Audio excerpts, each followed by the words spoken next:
In case you haven't read my blog, I'm still trying to beat the odds, living life as a quad for almost 15 years, shedding blood, sweat, and tears. This is a shout out to all my peers, the ones struggling just to breathe, whose fracture start with the letter C, living at home or in a facility. You reap what you sow, that's what they say. Now I'm living for the day. Memories of walking are getting further away.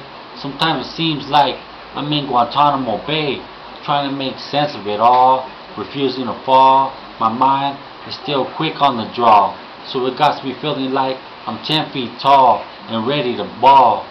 That might sound kinda funny, but lyrically, I'll give anyone a run for their money, and that's a fact.